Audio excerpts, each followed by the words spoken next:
Magandang umaga po, Secretary Vince. Good morning po, Sir Ted. Good morning, Ma'am Cha. Okay. Ngayon pong linggong ito, ano pong inaasahan namin sa inyo? Considering po na may ICI na, tapos kayo po, DPWH, paano po ang aming aasahan ngayon na inyo pong galaw, kilos at mga pupuntahang lugar in the light po na meron ng ICI? Opo, unang-una po, no, simula po nung nakaraang linggo na buo na at nagsimula na magtrabaho ang ICI, tuloy-tuloy na po ang coordination namin. No? In fact, meron po dapat kaming ipa-file na kaso last week, no, yung tungkol ito sa Oriental Mindoro, yung pinuntahan po natin the week before, no, kasama ni Governor Bons Lugod. Ito po ay sinumiti po namin sa ICI on its first day, nung Tuesday last week, nung nagsimula po sila. Ito po ay kaso laban sa unang-una, tatlong malaking kontraktor. Yung SunWest Corporation at yung St. Timothy at yung Elite. So yung taganaw natin, yung St. Timothy at yung Elite, kumpanya po, dalawa po sa mga kumpanya ng mga Diskaya. Meron po silang dalawang package out of 7 dun sa nakita nating sobrang substandard na proyekto sa Mindoro. At yung SunWest naman, ito'y kumpanya ng pamilya ni ni Congressman Zaldico. No, sinasabi po nila na nag-divest na po daw si Congressman Zaldico dito. Pero ito po ay sinabmit po natin lahat ng mga dokumento, pati na rin yung mga links pa rin na nakikita namin na si Congressman Zaldico dapat managot pa rin dito, no? Dito sa proyekto sa Oriental Mindoro. Ito po ay nasubmit na namin at alam ko po ay inaayos na lang po ng ICI ito, no? With the intent na ipa-file itong kasong ito hopefully within this week. Okay, so meaning po hindi na kayo magsasampa ng reklamo sa Ombudsman, dadaan muna po ito sa ICI. Yun po ang aming naging agreement po ng ICI, no, na kami po ay magkakalap ng mga dokumento, ng mga ebidensya, at isasubmit po namin ito sa ICI. Okay, and then so yun po, no, at marami pa po kaming mga ginagawa ngayon na mga iba pang mga case laban sa iba't iba pang mga tao, no, sa mga proyektong nakita na natin na hindi maayos o ghost project. Opo, ano po ang direktang koneksyon nitong proyekto diyan sa Mindoro through SunWest na maaari niyo pong iugnay kay Zaldico? Ayoko pong pangunahan yung isa-file ng ICI, Sir Ted, no? Okay. Pagpasensyahan niyo na po, no? Pero kami po ay naniniwala na dun sa aming pagbubuo ng kasong yon na dapat managot pa rin ang potential na beneficial owner, no, sa mga kumpanyang ito, no? At meron po kaming mga na-establish na mga link. Ito lang po sa aking pagkakaalam pinapatibay lang po ng ICI. Okay, sige po. So, naunawaan po natin yan. So, sa ngayon po, ang magiging papel po ninyo ay tagakalap ng mga ebidensya and then hindi na kayo direkta ho sa Ombudsman, dadaan kayo sa ICI. Yan po yung maliwanag, Sec. Opo. Okay. Opo. At meron pa po kaming mga pupuntahan this week, no? Tuloy-tuloy po, no? Meron na tayong mga pinaikot na mga team this week. Tuloy-tuloy na po yan. Pero ako po personally, kami pong dalawa ni Mayor Benji Magalong may schedule na ikutin sa Merkules at sa Huwebes, no? Dito within Metro Manila at sa labas ng Metro Manila. Okay, sige po. So ito ho muna, no, nangako ho kayo sa amin o nabanggit po ninyo last interview that you will confront the regional director of DPWH in Region 1. Di po ba dito ho sa inyong mga nadiskubre na mga umano ay substandard na mga proyekto sa La Union? Kumusta po ito? Kumusta po 'yon? Opo, no. Nagpapadala na po ako, no, ng kinausap ko po yung regional director ng Region 1, si Regional Director Ronel Tan. No? Kinausap ko po siya. Ang sinasabi po niya, yung proyekto pong nakita namin sa Bawang, Oriental Mindoro, yung pong pinuntahan namin ni Mayor Benji Magago, ay nasa ilalim po ng district sa Bawang. No? So, yun po ang sinabi niya sa akin. Pero nonetheless, magpapadala po kami ng show cause dito sa region, na rin sa district Mindoro, para may paliwanag nila kung bakit proyektong nakita namin. No, pero tuloy-tuloy po ito, no? Kasi ang napapansin ko rin dito, Sir Ted, no, sa DPWH, sa 2 weeks, a little over 2 weeks kung nandito, no? Uso po dito ang turuan, no, Sir Ted. Yung po ang nakikita natin dito. Nagtuturuan si region, si district, minsan pati si central. Lahat po pong ginagawa dito kundi magturuan. So, hindi naman po pwede yun. Meron nananagot dito. Hindi lang yung nagtuturo. Opo. Di ho ba kasama si Director Ronel Tan sa mga naghain ng kanilang courtesy resignation? Kasama po. Opo, Kasama po siya. Meron na ho ba kayong disposisyon sa kanya pong inihain na courtesy resignation? Sa ngayon, wala pa po tayong tinatanggap sa mga regional director. At inaano pa natin lahat ito. No? Talagang binubusisi natin lahat at tinitingnan natin kung dapat bang tanggapin o dapat ba silang ilipat o dapat ba silang kasuhan. So, lahat po ito ay i-review natin lahat, Sir Ted. Opo. Si Yusek Cabral po, nag-resign siya. And kasama ho ba siya ngayon sa mga nasa lookout bulletin na? At dito po sa usapin din po ng inyong sulat po sa AMLAC, meron ho ba kayong pangalawang sulat sa kanila? Sir Ted, unang-una sa lookout bulletin, isa po sa mga unang na-issuean si Yusek Cabral, no? Kasama na rin si Yusek Bernardo at kasama din pati si dating Secretary Manny Bonoan, no? Sa mga hiningan natin ng lookout bulletin. At meron na pong lookout bulletin. I think since the last two weeks, meron na po silang lookout bulletin against them, no? At tuloy-tuloy po ang investigasyon. Kahit sabi ko nga ho sa Senado, no, nung umati ng Blue Ribbon, kahit na po tinanggap ng courtesy resignation ni Yusek Cabral, kung meron po tayong ebidensya na i-link siya dito sa mga maanumalyang mga project na ito, kasama ho siya sa mga makakasuhan dito.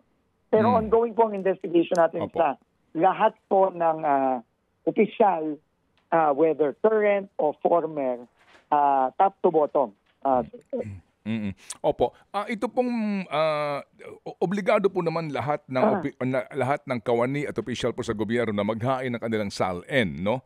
Opo. So ang presumption natin sila Secretary Bonoan, itong sila Bernardo, itong sila Cabral ay naghain ng SALN. May kopya na ho ba kayo ng SALN nila at paano makakakuha ang publiko ng kopya nito? Wala pa po akong kopya ng kanilang mga SALN. Wala pa po akong kopya. Papahanap po natin yan, no, yung mga SALN ng lahat. Yung mga, lalo na yung mga Undersecretary, Assistant Secretary, Regional Director, hanggang District Engineer, no. Checking ko po kung paano ang proseso ng pagsasapubliko, no. Opo. Personal po niyo akong tatanungin, dapat po isa publiko yan, no. Lahat kami, pati ho ako.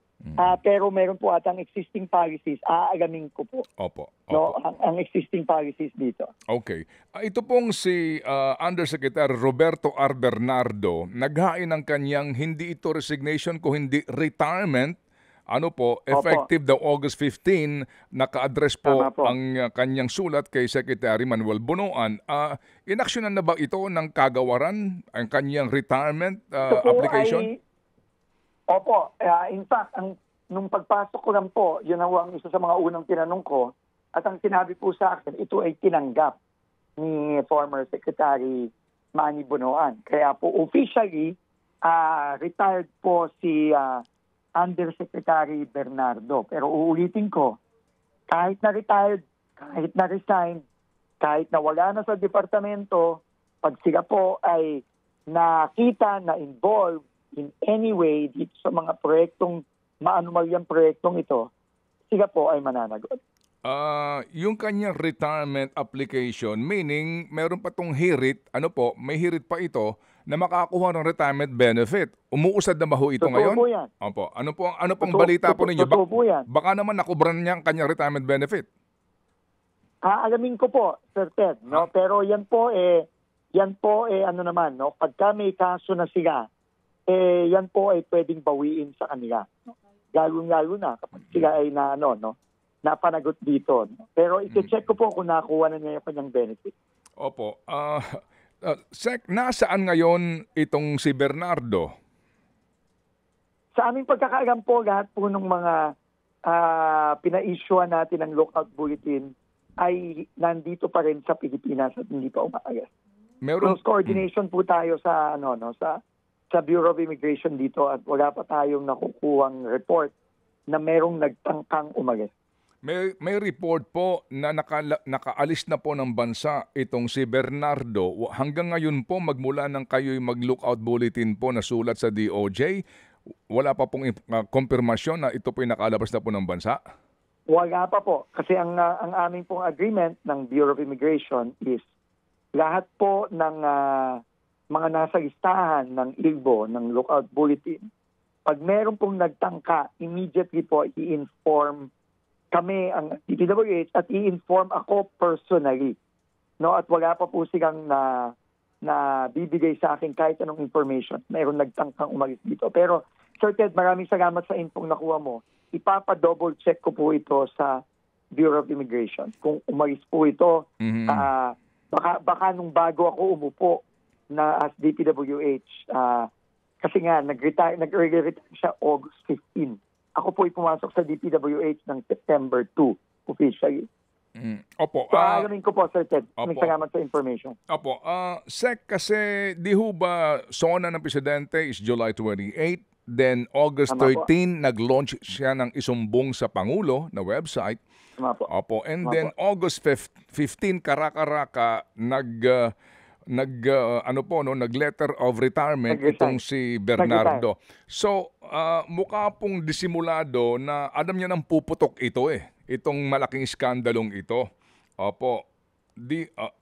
Meron ba kayong internal investigation dito na ongoing po yan lahat. Go ahead, ongoing sir. po. In fact, ongoing po, Sir Ted, no? In fact, sabi ko nga, no, top to bottom po itong investigation natin, top to bottom. Kahit na po yung mga dati na at sabi mo nga nag-retire suspiciously nung August 15 bago sumabog na ng todo-todo ito, kasama pa rin po sila. Okay, sige po. May tanong lang po si Chacha. Opo, go Cha please. Opo. Yes po, Sec. Salamat po, Sir Ted. Yes, Sec. Hindi lang flood control projects ang problema natin ngayon. Ayon po mismo kay DepEd Secretary Sonny Angara, meron daw pong mahigit 1,000 classrooms na na-turn over ng DPWH ang hindi pa rin daw po tapos hanggang sa ngayon. May mga sinasabi po na kulang sa pintura, walang kuryente, kaya hindi daw po nagagamit ng mga estudyante. Nagkaroon na po ba kayo ng ugnayan kay Secretary Angara ukol po dito? Nakita ko nga po yung statement ni Sec Sonny at ako po this week makikipag-ugnayan na sa kanya para po matignan namin ito at maayos. No? Alam mo, ako po, sa lahat ng pinagdaanan kong trabaho sa gobyerno, yan ang pinaka nagagalit po ako . Yung trabahong hindi tapos at hindi maayos. No? Kailangan po, lahat ng trabaho ng gobyerno dapat maayos. At most importantly, dapat tapos. At para sabihin po ni Sec Sonny na unusable itong mga turnover. Pagka kasing turnover, ang ibig sabihin noon tapos na . No, pero para sabihin po ni Sec Sonny, talaga nakakabahala po ito, nakakagalit. Na yung turnover hindi nila magamit. So, talaga pong pagtutukan na namin ng pansin ito this week immediately. Meron siya sinasabi na kung pwede daw po yung mga DepEd classrooms, wag na daw sa DPWH ibigay. Sa LGUs na lang daw po. Anong tugon nyo doon? Pag-aaralan po natin yan, Ma'am Cha, unang-una, slowly po nakikita na natin talaga na napakadumi at napakagulo dito sa DPWH. Hindi lang yung massive na corruption na nakikita natin, pero yung trabaho talaga, talagang hindi talaga maayos. So, kailangan po talaga ayusin na natin ito slowly. At isa pong potential na intervention yan, solusyon kung di kayang gawin ng DPWH, baka mas kaya pa ng mga FGU. Oo. Sec, ngayon po bang linggong ito ilalabas din kung saan po ba itong listahan ng mga eskwelahan na ito at kung gaano kadami talaga? Opo, magagaman po natin yan this week. Tapos, Sec, last Senate Blue Ribbon na hearing, meron po kayong sinasabi na may ilalabas po kayo 1 to 2 weeks na initial results ng investigation nyo ng mga ghost and substandard projects. Meron po kayo nabanggit na transparency portal na tinatawag kung saan yung listahan po ng mga proyekto, pati yung mga opisyal ng DPWH na dawit, ilalagay nyo po doon. Ilalagay din po ba doon yung mga politiko na dawit at ano pong kaibahan nun doon sa Sumbong sa Pangulo website na meron na ngayon? It will be very similar to the Sumbong sa Pangulo. Ang ganda po kasi ng Sumbong sa Pangulo dahil napakasimple at madaling magamit, madaling maintindihan at madaling makapag-report ang ating mga kababayan. Very similar po doon, pero unang-una, hindi lang po ito i-cover yung flood control projects. This will cover all projects ng DPWH, no? Roads, bridges, classrooms, flood control at iba pa pong mga proyekto ng DPWH. So yan po ay in fact this week po titignan ko na po yung initial na disenyo nitong website dahil po nakita ko po yung DPWH website ngayon. Talaga po practically po hindi magagamit ng mga kababayan natin. Mukhang sinadya po talaga na gawing magulo, confusing So makikita ko po in fact dapat today yung initial na disenyo nito. Pero po makakaasa po ang publiko na ilalabas po natin to as soon as possible within the next 2 weeks. Meron ho bang paraan para malaman po kung sino ang proponent ng bawat proyekto? Yan po aalamin ko, Sir Ted, no? Kasi yung proponent po, yan po talaga ay nanggagaling sa budget process, no? Sa loob ng budget process, Sir Ted, no? At lalong-lalo na yung mga tinatawag nilang congressional insertions, So yan po ay aalamin ko kung meron po tayong record niyan sa loob mismo ng DPWH. Opo. And sir, yung pong claim during the hearing na umano ay sinadya na mali-maliin ang mga coordinates dito po sa isumbong sa Pangulo. Ito ba yung nakumpirma ho ninyo, Sec? Kumpirmado po yan, Sir Ted. Ako po mismo nakumpirma ko yan. No, ilang beses na akong nagpunta sa ground. At madalas po, pagka ginagamit namin yung mga coordinates, mali-mali, no? Ang pinagdadala sa amin, no? So, yan po, critical po yan, no? Kasi meron po kasing software yan, Sir Ted, no? Nag-launch yan previously, no? Dati pa, no?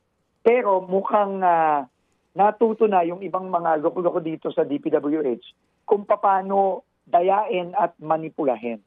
No? So yan po, critical po yan dun sa ating i-launch na portal na tama yung mga coordinates. So, aalamin po natin kung paano po nila dinaya ito at paano natin makokorek at hindi na madadaya in the future. Sino ho ang responsable ho sa kamalian na yan sa departamento? Alam mo, nasa po yan, no? Monitoring po yan. Meron pong monitoring at quality assurance division ng DPWH, no? So aalamin ko po kung paano po ito na manipula at paano po ito na daya. Kasi clearly po ito nakita ko dito pa lang sa 2 linggo nandito ako sa DPWH. So Sir Ted, aanuin po natin ito, no? Kasama yan sa mga listahan natin na kailangan ayusin. Paano kaya yung ngayon? Kung yan po ang pinagbabasihan ngayon ng isumbong sa Pangulo, so maraming nagkakamali ngayon kasi nga... Totoo po. Opo. Marami pong nagkakamali doon. Marami pong may mali doon. No? Dahil ang ginamit po doon, yung pong lumang sistema na nalaman na natin na merong dong mga namanipulang datos. No? So, kaya po, once na maayos po natin ito at ma-correct natin at ma-prevent na natin itong pandaraya at pagmamanipula dito.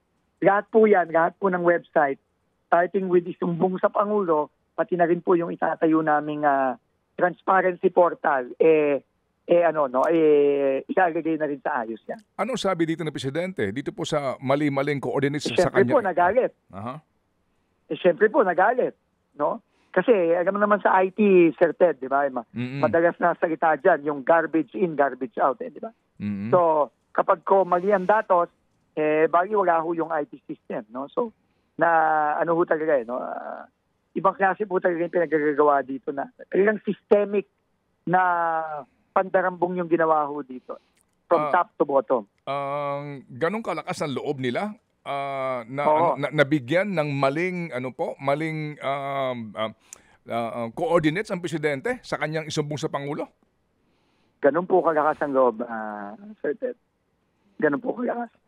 Okay. Iba ho ang mga iba ho ang ang kapal ng mukha ng mga tao dito. Kailan po mabubulgar kung sino mga responsable ho dito sa malaking malaking kabulastugan na ito? Magagaman din po natin. No? Bigyan nyo lang ho kami pa ng panahon. No? Hopefully po, na lumabas na ho yung mga appointments ng ating mga makakasama dito this week. No? Para ho, tuloy-tuloy na po ito. Hindi na ho kami nahihirapan. Kasi Opo. Right now po kasi ako po technically, ako nag-iisa pa lang dito. Okay. So, sige pong papaspasan natin ito, Sir Ted. Opo. Sec, doon po sa House hearing, binanggit ni dating Yusek Cabral na kinumpirma niya ang 51 billion flood control budget fund in Davao. Opo. Tama po yan. Yes, sir. And then, meron po mga naghihintay dito kung kailan dadayo ng Davao ang mga inspektor po ninyo o maging ang taga-ICI perhaps. Pupunta na po kami ng Mindanao, ng Davao. Most likely po sa susunod na linggo, nandun na po kami. Ang dami lang po talaga nagre-report. Pero wag po kayo mag-alala, Sir Ted. Lahat po yan pupuntahan namin. At lahat po yan ay iimbestigahan natin. Dahil nga, ang sabi ho ng executive order, all infra projects over the past 10 years. Na-discuss ko na rin po ito kay Mayor Benji Magalong. At in fact, this week po, meron po kami pupuntahan mga project na nasa Cordillera area sa Region 2 na 2018 at 2019 ang mga dates ng mga proyektong yan. Okay.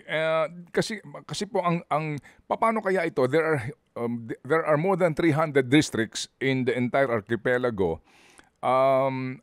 Sa bawat distrito ho ba may assigned na personnel na independent para mag-imbestiga sa bawat distrito para mas mabilis po ang pag-iimbentaryo? Kasi ganyan po ang ginagawa namin.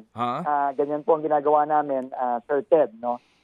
Ganyan po ang ino-ordinasyon namin ngayon na merong independent team na bago na iikot. Meron na pong mga umiikot ngayon na ibang team. Hindi lang naman po ako ang umiikot. Pero kulang pa rin po ang mga tao namin na kailangan ipasok dito kasi syempre naman po hindi nyo kami masisisi kung hindi ho kami pwedeng mag-rely at magtiwala pa sa mga nasa loob mismo ng departamento as of now. No? Opo. Paano po yan, Sec? Kasi lahat na ho ng project under the DPWH per district, may kaukulang dokumento yan sa lahat po, magmula sa bidding hanggang sa awarding and payment and accomplishment report. So ano po ito? Sa lahat ng distrito ngayon, libo-libo itong mga dokumentong ito, libo-libong proyekto ang inyo po ngayong i-inventaryohin para magkaalaman kung nabayaran ba ang proyekto at ano talagang actual status on the ground? Tama po. Ganyan po ang ginagawa natin ngayon. Hindi natin, lahat po ng mga district offices, in-instructa na natin na i-preserve lahat ng dokumento at kukunin po natin lahat ng mga dokumentong yan. At yan, nagsisimula na po tayo.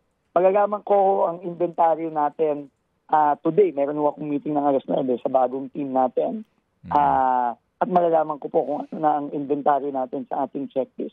Pero yan ho ang unang-una nating inutos at unang-una nating ginawa. Opo. Pagpasok po lang po natin. Paano po ang funding dito po sa inyong team na ito? Kasi ang dami ho nitong tao na kakailanganin nyo at mga tao po na hindi tagaloob. Kumbaga, paano po ito? Kailangan po, eventually maging kasama na po natin sila sa loob ng DPWH, no? Pero alam niyo naman po, hindi ganun kabilis ang appointments process. So lahat po ngayon, most of us, yung mga teams po natin na independent, self-funded po lahat yan, nagvo-volunteer lang po lahat yan. As of today. Pero minamadali naman po natin na hopefully po sa mga susunod na araw, finally makapasok na po sila kasama ko dito sa department.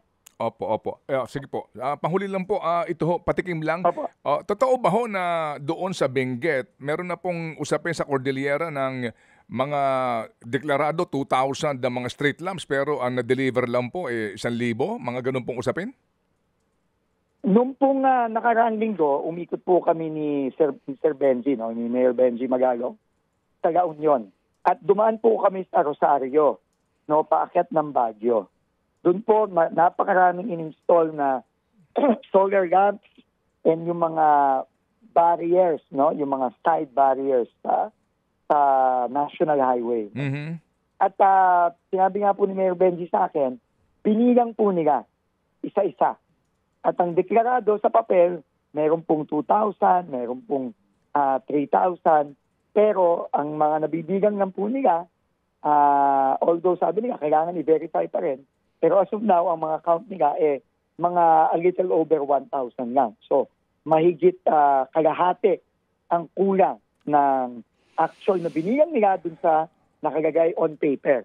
At hindi lang yon, Sir Ted, pati yung presyo, mukhang lumalabas up to 3 times ang overprice, no? Nung mga ano. In fact, hindi pa tapos. Sir Ted, pati yung height ng mga poste. Ang sabi po ni Mayor Benji, ang height dapat niyan 10 to 12 meters. No, sinukat po namin mismo, no. Kami po mismo ni Sir Benji ang nagsukat. Minsan po may nakita ko kami 6 to 8 meters lang ang height ng poste. So lahat ng ito ay clearly either overpriced o under specification or under delivery. Lahat po ito ay iimbestigahan namin.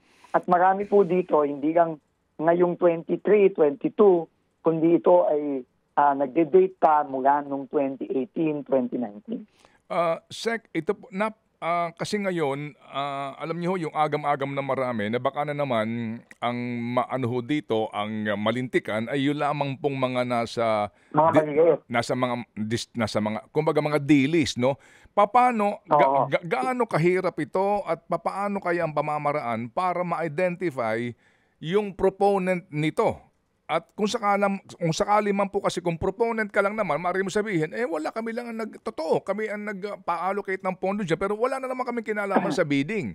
So itong hindi ho naman lahat pero itong mga kongresista na talagang pinagmumulan po ng kalokohan na ito, paano mo mahahabol yun? Yan po ang pinag-uusapan namin ngayon ng ICI, no? To be honest, sa loob po ng DPWH, malaki po ang challenge dyan, no?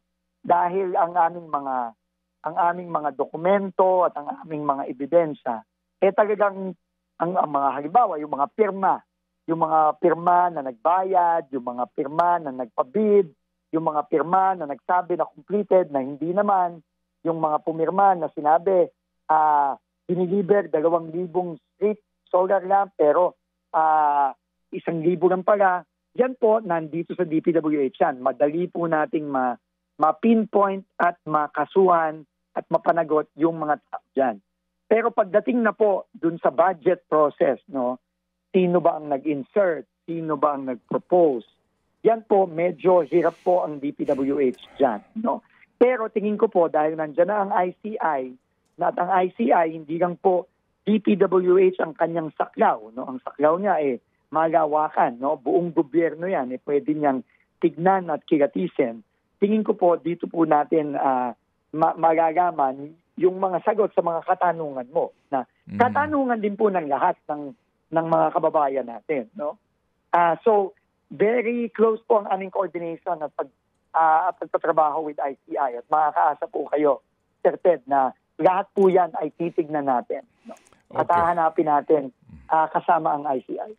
Sige po. So, Sec, muli kami po ay nagpapasalamat sa inyo ng lubos sa pagkakataon po na kayo makapanayam para lang ho makahingi ng update. Always po, Sir Ted. Opo, dito po sa ginagawa ninyo para ho din sa damdamin ng mga kababayan natin na nagpapatuloy po sa paglalagablab kasi nga ang sinasabi ng iba baka pag humupa na ito magkalimutan na naman po tayo. Tsa? Okay. Marami pong salamat, Sec Vince Dizon. Antabay po kami sa mga susunod pa pong updates ninyo sa amin. Salamat po, Sir Ted. Makakaasa po kayo. Gagawin na po nating regular weekly ito na update. Habang ongoing tayo dito. Opo. Salamat na marami at mabuhay at ingat po kayo. Mga kapatid, brothers and sisters, saan ka pa? Dito na tayo sa totoo. Dito na tayo sa True FM. Mga kapatid, mag-subscribe and follow po kayo sa social media accounts ng True Network PH. Yan po kami. Hanapin nyo lang True Network PH, Facebook, Instagram, YouTube, TikTok, and podcast. Mapa Apple or Spotify man yan, mahahanap nyo kami. Lahat ng mga napapanood at napapakinggan nyo po sa programa, nasa social media accounts namin yan. So, paano mga kapatid? See you sa social media!